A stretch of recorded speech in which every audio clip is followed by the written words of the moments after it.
फडणवीस ने पलटे अजीत पवार के फैसले, सुनेत्रा पवार नाराज। सुनेत्रा पवार ने बुलाई एनसीपी विधायकों की बैठक। विधायकों ने की सुनेत्रा से सख्त कदम उठाने की मांग। 26 फरवरी को सुनेत्रा पवार लेंगी बड़ा फैसला, बीजेपी को लगेगा झटका। एनडीए में बड़ी टूट होने वाली है। महाराष्ट्र की सियासत में एक बार फिर बवाल मचने वाला है।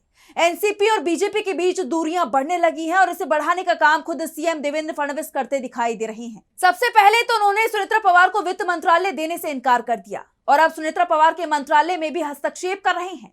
अजीत पवार ने जो फैसले लिए थे उन्हें बदलने में जुटे हुए हैं। एनसीपी की अंदरूनी सियासत पर भी फडणवीस और बीजेपी के नेता बयान दे रहे हैं, जिसे लेकर एनसीपी के अंदर गुस्सा दिखाई दे रहा है और ये गुस्सा सुनेत्रा पवार की तरफ से बुलाई गई विधायक दल की बैठक में भी दिखाई दिया। दरअसल एनसीपी के 41 विधायकों में से करीब 35 विधायकों ने बीजेपी पर पलटवार करने के लिए पार्टी के दोनों गुटों के विलय की मांग की, यानी एनसीपी का अजीत गुट और शरद पवार गुट दोनों एक हो जाएं। शरद पवार की तरफ से तो पहले से ही इसे लेकर शर्त रख दी गई है कि पहले सरकार छोड़ें, उसके बाद मर्जर करें। और जिस तरह से देवेंद्र फडणवीस ने अब अजीत पवार के एक और फैसले को पलटा है, उसके बाद एनसीपी ने साफ कर दिया है कि सरकार या पार्टी में किसी एक का चुनाव करने की जरूरत पड़ी तो पार्टी को बचाया जाएगा, यानी फडणवीस के सामने बड़ा संकट खड़ा होने वाला है। इसी पर आज हम अपनी स्पेशल रिपोर्ट में करेंगे बात। नमस्कार, मैं आंचल।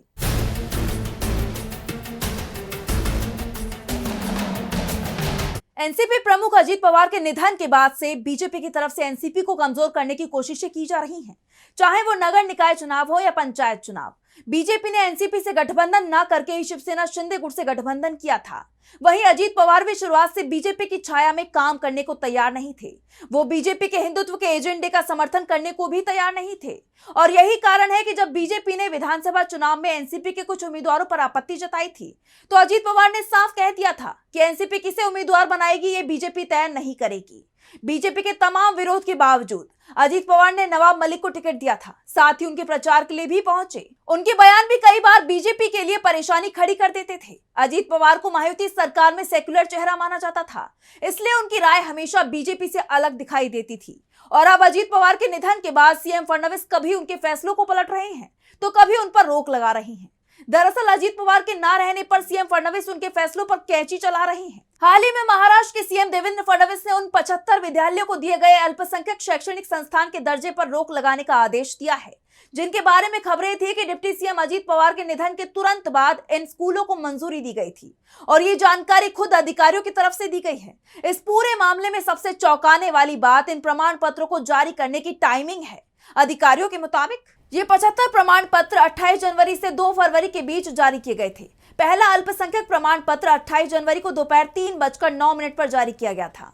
अब गौर करने वाली बात यह है कि इसी दिन डिप्टी सीएम अजीत पवार का विमान दुर्घटना में निधन हो गया था।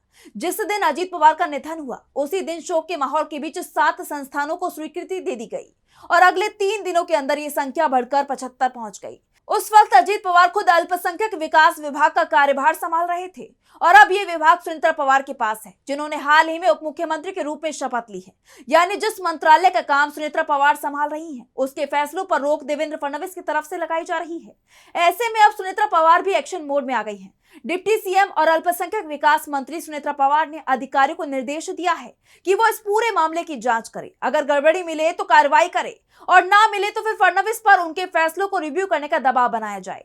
वैसे ये अकेला मामला नहीं है जो अजीत पवार ने लिया हो और उनके नहीं रहने पर देवेंद्र फडणवीस ने उसे पलट दिया है। इससे पहले भी अजीत पवार के कई फैसले सीएम ने पलटे हैं। फडणवीस ने राज्य के सरकारी विभागों में हो रही मनमानी और गैर जरूरी खरीदारी का हवाला देते हुए दर्जन भर खरीदार के फैसले पर रोक लगाई थी।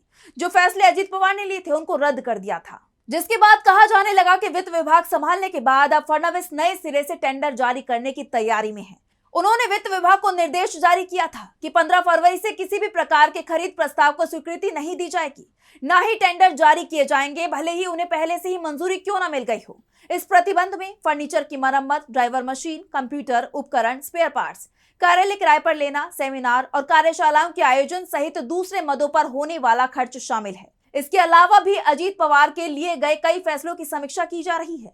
नए सिरे से योजनाएं तैयार की जा रही हैं। इसे लेकर दावे किए जा रहे हैं कि अजीत पवार के रहते बीजेपी के करीबियों को ठेकों का फायदा नहीं मिल पा रहा था, इसलिए अब नए सिरे से टेंडर जारी किए जाएंगे जिसमें बीजेपी से जुड़े लोगों को फायदा पहुंचाया जा सके।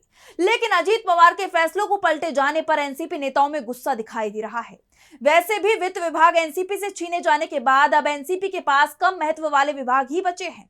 जब तक अजीत पवार जिंदा थे तब तक फडणवीस की हिम्मत नहीं होती थी कि वो अजीत पवार के फैसलों में हस्तक्षेप करे, लेकिन अब फडणवीस अजीत पवार के पुराने फैसलों को पलटने में जुट गए हैं।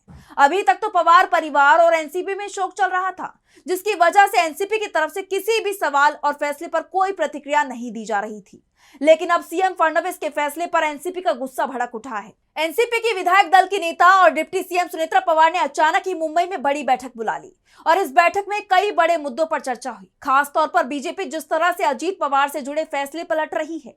इस बैठक में पार्टी के कुछ विधायकों ने तो अजीत पवार के एनसीपी के दोनों गुटों के मर्जर के प्लान पर आगे बढ़ने की राय भी दी। इस पर कोई भी फैसला लेने का अधिकार पार्टी की तरफ से सुनेत्रा पवार को सौंप दिया गया है। लेकिन उससे पहले बैठक में जो बड़ा फैसला हुआ वो सुनेत्रा पवार को पार्टी का राष्ट्रीय अध्यक्ष बनाने का हुआ है। इस पर सर्वसम्मति बन गई है, सिर्फ औपचारिकता रह गई है और इस औपचारिकता को पूरा करने के लिए 26 फरवरी को एनसीपी अध्यक्ष का चुनाव कराने का फैसला किया गया है। यानी 26 फरवरी को सुनेत्रा पवार एनसीपी की अध्यक्ष बनाई जाएंगी। इसके बाद एनसीपी के मर्जर के प्लान पर आगे बढ़ा जाएगा। इस बीच सुनेत्रा पवार ने भी पार्टी के सभी नेताओं को आदेश दिया है कि वो इस मुद्दे पर कोई बयान न दे। दरअसल पार्टी के कार्यकारी अध्यक्ष प्रफुल्ल पटेल और प्रदेश अध्यक्ष सुनील तटकरे के बयानों के बाद सवाल उठने लगे थे कि क्या एनसीपी का मर्जर अब रुक गया है। लेकिन सुनेत्रा के बयान से अब साफ हो गया है कि अजीत के जाने से मर्जर का काम टला जरूर है, लेकिन जिस तरह से बीजेपी अजीत पवार के फैसले बदल रही है उसके चलते एनसीपी का मर्जर जरूरी हो गया है और ऐसा होने के बाद एनसीपी सरकार से भी अलग हो जाएगी। ये तय है क्योंकि एनसीपी के एनडीए से अलग होने के संकेत तो पहले से ही मिल रहे थे। महानगर पालिका चुनावों में ही देखा गया कि सुप्रिया सुले और अजीत पवार एक साथ एक मंच पर आए, बल्कि 2 महानगर पालिकाओं में एनसीपी शरद गुट और एनसीपी अजीत पवार गुट के बीच अलायंस भी हुआ, जिससे साफ था कि अजीत पवार की चाचा शरद के साथ नजदीकियां बढ़ रही हैं और वो कभी भी एनडीए छोड़ने का फैसला कर सकते हैं, क्योंकि शरद पवार और अजीत पवार के बीच बैठकों का सिलसिला चल रहा था, जिसके बाद से पवार परिवार के एक होने की अटकलें तेज हो गई थी। 17 जनवरी 2026 को बारामती में शरद पवार के घर पर एक अहम बैठक हुई। ये नगर निकाय चुनाव के नतीजों के ठीक एक दिन बाद हुई थी।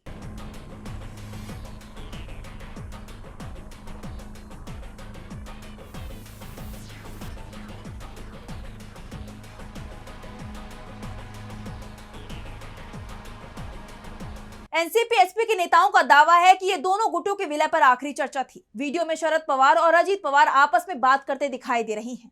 चर्चा थी कि पंचायत चुनावों के बाद अजीत पवार एनडीए से अलग होने का ऐलान कर सकते हैं। समय और तारीख तय हो चुकी थी, लेकिन उससे पहले ही अजीत पवार का विमान दुर्घटना में निधन हो गया। इस घटना को लेकर भी सवाल खड़े हो रहे हैं कि वाकई में ये कोई घटना है या सोची समझी साजिश। जांच की मांग की जा रही है, यानी सरकार से बाहर निकलने की तैयारी शुरू हो चुकी है और यही कारण है कि अजीत के साथ हुए हादसे को लेकर अब बीजेपी सरकार पर एनसीपी के नेताओं की तरफ से सवाल उठाए जा रहे हैं। तो फिलहाल स्पेशल रिपोर्ट में बस इतना ही। वीडियो पसंद आया तो लाइक करें, साथ ही हमारे चैनल को सब्सक्राइब करें। नमस्कार।